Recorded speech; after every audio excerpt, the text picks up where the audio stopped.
नमो नमः। संस्कृत ज्ञान शिक्षा में आप सभी का हार्दिक अभिनंदन है। मेरे प्यारे साथियों, आज हम तद्धित प्रत्यय की क्लास पढ़ेंगे और तद्धित प्रत्यय में भी हम पढ़ेंगे मतु प्रत्यय। लेकिन पहले हम क्या करेंगे, तद्धित प्रत्यय बताएंगे कि तद्धित प्रत्यय किसके साथ होता है और कैसे। हमने पहले पढ़ा था कि कृत प्रत्यय पढ़ा था कि कृत प्रत्यय का प्रयोग किसके साथ होता है, तो कृत प्रत्यय का प्रयोग होता है धातुओं के साथ। अब आज हम पढ़ने वाले हैं कि तद्धित प्रत्यय शब्दों के साथ जुड़ते हैं। विद्यार्थियों, किसके साथ जुड़ते हैं साथियों? जैसे यहाँ दे रखे हैं कि संज्ञा, सर्वनाम और विशेषण। तो मैंने आपको एक ही बात समझा दी है कि संज्ञा, सर्वनाम और विशेषण। तो आपको सीधी सी बात ये ध्यान में रखनी है कि शब्दों के साथ जुड़ने वाले प्रत्यय तद्धित प्रत्यय कहलाते हैं।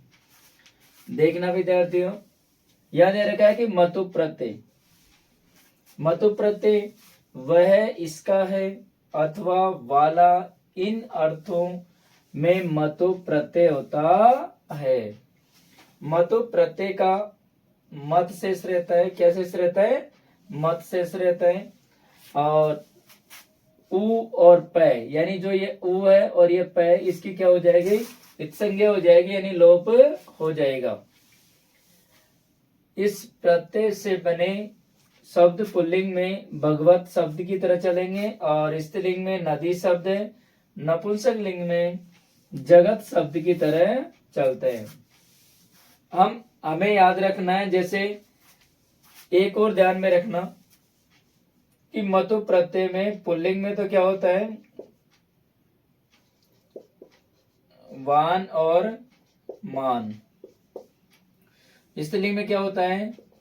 वती और मती। नपुंसक लिंग में क्या होता है?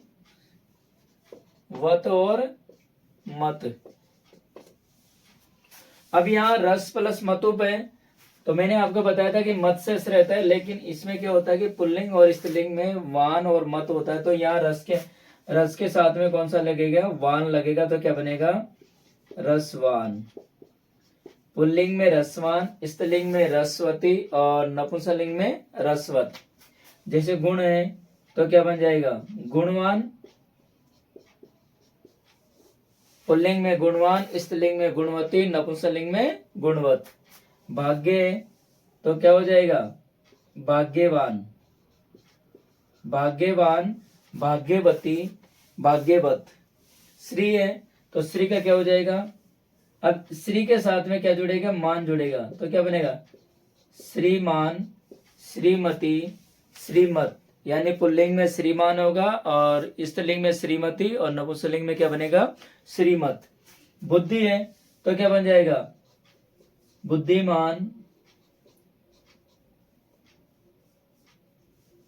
बुद्धिमान, बुद्धिमती, बुद्धिमत। यानी पुल्लिंग में बुद्धिमान, स्त्रीलिंग में बुद्धिमती और नपुंसकलिंग में बुद्धिमत। शक्ति है तो क्या बनेगा? मान का प्रयोग होगा। शक्तिमान है, शक्तिमान है, शक्तिमान, शक्तिमान, शक्ति, शक्तिमती, शक्तिमती हो जाएगा और शक्ति मत हो जाएगा। जैसे विद्या है तो विद्या में क्या हो जाएगा? विद्यावान। इसके साथ में वान जोड़ेगा तो क्या बनेगा? विद्यावान, विद्यावती, विद्यावत। जैसे दी है, इसके साथ मान जोड़ेगा तो क्या बनेगा? धीमान, धीमती, धीमत। गो है तो क्या बनेगा? गोमान, गोमती, गोमत। यानी पुल्लिंग में गोमान, स्त्रीलिंग में गोमती, नपुंसकलिंग में गोमत। इस तरीके से मतु प्रत्यय में बहुत सारे उदाहरण हैं, लेकिन हम क्या करेंगे, नियम याद रखना कि मतु प्रत्यय वह, इसका है, ठीक है, या फिर हम कैसे इसमें या वाला अर्थ का प्रयोग किया जाए। मतु प्रत्यय में मत शेष रहता है, उ और पै की क्या हो जाएगी? इत्संज्ञा हो जाएगी। और मतु प्रत्यय से बने पुल्लिंग में, जो पुल्लिंग में वो तो भगवत की तरह चलेंगे, स्त्रीलिंग में नदी की तरह और नपुंसकलिंग में जगत शब्द की तरह चलते हैं। मतु प्रत्यय में क्या होता है कि पुल्लिंग में वान और मान जुड़ता है, स्त्रीलिंग में वती और मती होता है, नपुंसकलिंग में वत और मत जुड़ता है। इस प्रकार हमने ये मतु प्रत्यय कंप्लीट किया है। आप इसका स्क्रीनशॉट ले लीजिए।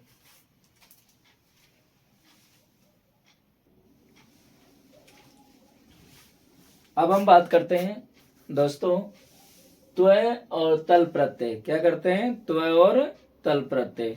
मैंने आपको बताया था कि त्वय प्रत्यय का त्वय से रहता है और तल प्रत्यय में ता लगता है। लास्ट में क्या लगता है? ता। यानी त्वय प्रत्यय से बने हुए शब्द क्या कहलाते हैं? नपुंसकलिंग कहलाते हैं, नपुंसकलिंग में होते हैं। और तल प्रत्यय से बने हुए शब्द स्त्रीलिंग में होते हैं। ये हमको ध्यान में रखना है। तल प्रत्यय है जो आपका, इसमें दे रखा है त्वय प्रत्यय। क्या दे रखा है? त्वय प्रत्यय दे रखा है। त्वय और तल दोनों एक साथ पढ़ेंगे हम। किसी शब्द से भाववाचक संज्ञा शब्द बनाने के लिए, किसी शब्द से भाववाचक संज्ञा शब्द बनाने के लिए त्वय तथा तल प्रत्यय का प्रयोग किया जाता है। तो प्यारे दोस्तों, त्वय प्रत्यय का त्वय शेष रहता है तथा तल का ता शेष रहता है, अर्थात तल में ता लगता है। त्वय प्रत्यय से बने शब्द नपुंसकलिंग में होते हैं तथा तल प्रत्यय से बने हुए शब्द सदैव स्त्रीलिंग में प्रयोग में होते हैं। यह हमें ध्यान रखना है। जैसे हम बात करें लघु प्लस त्वय, तो मैंने बताया था त्वय का त्वय शेष रहता है तो क्या बनेगा? लघु त्वम। गुरु प्लस त्वय तो क्या बनेगा? गुरु त्वम। बंधु प्लस त्वय तो क्या बनेगा? बंधु त्वम। महत प्लस त्वय क्या बनेगा? महत्वम।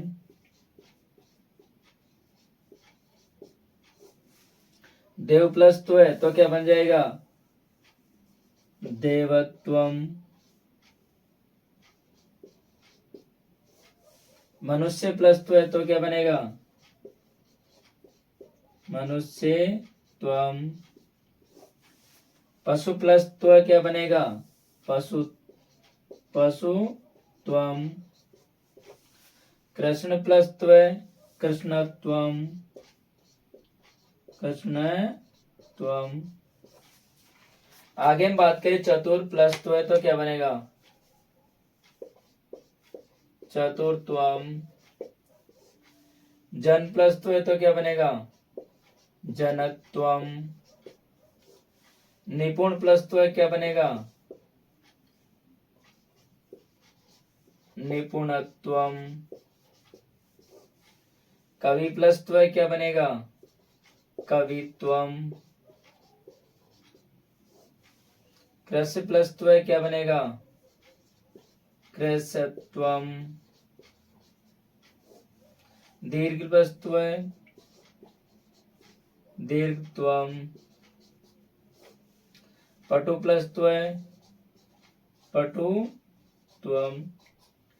इस प्रकार से त्वय प्रत्यय करना बहुत आसान है। तद्धित प्रत्यय का ही प्रत्यय है त्वय प्रत्यय। त्वय का त्वय शेष रहता है और भाववाचक संज्ञा दर्शाने के लिए। तो यहाँ इस तरीके से हुआ। आप इसका स्क्रीनशॉट ले लीजिए।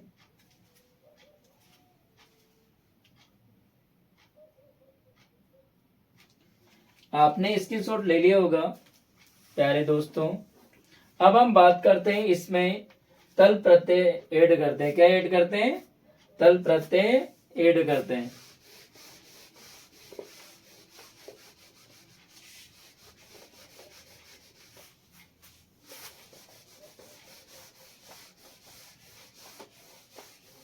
देखिए यहां तल प्रत्यय ऐड करते हैं। मैंने बताया था कि तल प्रत्यय से बने हुए शब्द क्या कहलाते हैं? स्त्रीलिंग में होते हैं। तल प्रत्यय, तल में क्या लगता है? ता लगता है। ये आपको याद में रखना है। तो क्या बनेगा? लघुता। गुरु में क्या बनेगा? गुरु में तल प्रत्यय होगा तो क्या बनेगा? गुरुता। बंधु में क्या बनेगा? बंधुता।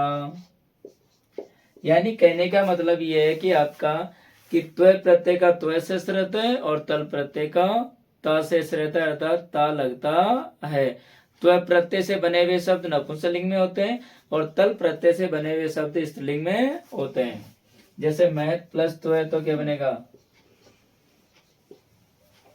महता। देव प्लस त्व देवता। मनुष्य प्लस त्व तल तो क्या बनेगा? मनुष्यता।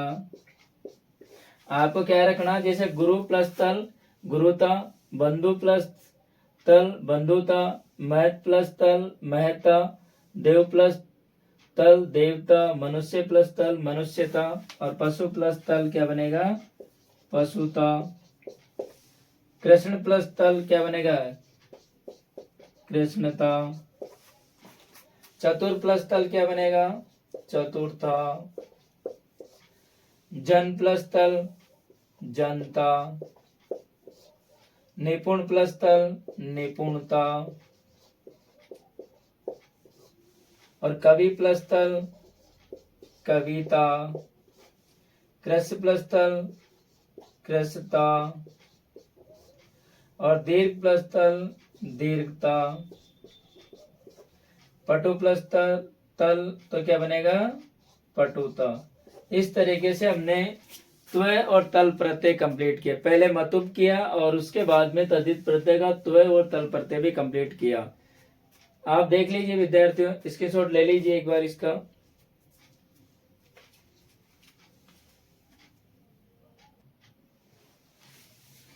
अब हम पढ़ते हैं तद्धित प्रत्यय में तरप और तमप प्रत्यय। क्या पढ़ते हैं? तरप और तमप प्रत्यय, यानी इनका अर्थ होता है कि तरप प्रत्यय दो में से किसी एक की विशेषता बताने पर, यानी दो में से एक को श्रेष्ठ बताने के लिए तरप प्रत्यय का प्रयोग किया जाता है और तमप प्रत्यय का प्रयोग दो या दो से अधिक या बहुतों में से एक को विशिष्ट बताने के लिए तमप प्रत्यय का प्रयोग किया जाता है। इन दोनों ही प्रत्ययों से बने हुए शब्द क्या कहलाए? तीनों लिंगों में चलते हैं, पुल्लिंग, स्त्रीलिंग और नपुंसकलिंग। इसमें क्या होता है विद्यार्थियों कि जैसे हम बात करें कि दो में से एक की अतिशयता, मैंने कहा था कि दो में से एक की अतिशयता यानी विशिष्टता दिखाने पर तरप प्रत्यय का प्रयोग किया जाता है और बहुतों में से यानी दो या दो से अधिक या बहुतों में से एक की विशिष्टता दिखाने पर तमप प्रत्यय का प्रयोग किया जाता है। इसमें देखा कि विशिष्टता प्रकट करने के लिए तरप प्रत्यय का प्रयोग किया जाता है। दो से अधिक या बहुतों में से एक की अतिशयता या विशिष्टता प्रकट करने के लिए तमप प्रत्यय का प्रयोग किया जाता है। इन दोनों प्रत्ययों के रूप तीनों लिंगों में चलते हैं। तरप का तर शेष रहता है और तमप का तम शेष रहता है। इसमें प का क्या हो जाता है? लोप हो जाता है, यानी प हट जाता है। याद रह जाएगा कि तरप प्रत्यय का प्रयोग तो वहां होता है कि दो में से एक को श्रेष्ठ बताने के लिए, और तमप प्रत्यय का प्रयोग वहां होता है कि जहां दो या दो से अधिक या बहुतों में से एक को श्रेष्ठ बताने के लिए, एक की विशिष्टता बताने के लिए भी तमप प्रत्यय का प्रयोग किया जाता है। यानी तरप प्रत्यय का तर शेष रहता है, तमप प्रत्यय का तम शेष रहता है। दोनों ही प्रत्ययों से बने हुए शब्द दोनों ही प्रत्ययों से बने हुए शब्द किसमें प्रयोग किए जाते हैं? तीनों लिंगों में प्रयोग किए जाते हैं, जैसे स्त्रीलिंग, पुल्लिंग, स्त्रीलिंग और नपुंसकलिंग में। अब हम बात करें पटु प्लस तरप तो क्या बनेगा?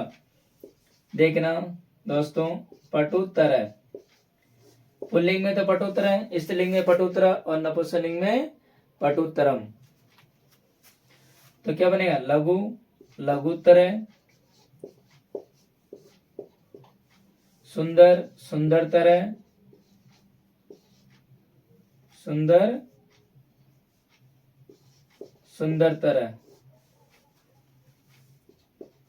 गुरु, गुरुतर, लघुतर, लघुतरा, लघुतरम, सुंदरतर, सुंदरतरा, सुंदरतरम, गुरुतर, गुरुतरा, गुरुतरम। जैसे होगा मधुरतर, मधुरतरा, मधुरतरम, व्रतर, व्रतरा, व्रतरम। अब है पवित्र, तमप प्रत्यय। पहले हमने पढ़ा तरप प्रत्यय, अब पढ़ेंगे तमप प्रत्यय। तो देखिए पवित्रतमा, पुल्लिंग में तो क्या हो जाएगा पवित्रतमा है, और स्त्रीलिंग में पवित्रतमा, पवित्रता, और इसमें क्या हो जाएगा पवित्रतमा हो जाएगा, और इसमें नपुंसकलिंग में पवित्र तमम। जैसे पटु में क्या होगा पटु तम, पटु तमा, पटु तमम। प्रिय का क्या हो जाएगा प्रियतम, प्रियतमा, प्रियतमम।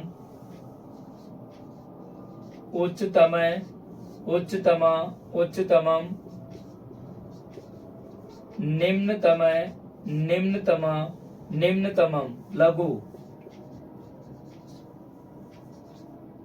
लघुतम, लघुतमा, लघुतमम। अन्य का क्या हो जाएगा अन्यतम, अन्यतमा, अन्यतमम। मैं आशा करता हूं कि विद्यार्थियों आप सभी के समझ में आया होगा। प्यारे दोस्तों देखिए रीट में ज्यादा समय नहीं है, बस आप ये सोचिए कि रेगुलर अपनी तैयारी चलती रहे। मैं ये नहीं कह रहा कि आप इसी के ऊपर निर्भर रहें, आप एक बुक भी आप ला सकते हैं जिसको हम निकालते रहें, और बीच बीच में जो चीज आपको समझ में नहीं है इसको भी देखते रहें। विद्यार्थियों मिलते हैं अगले वीडियो में, अगली क्लास में। तब तक के लिए जयतु भारतम, जयतु संस्कृतम।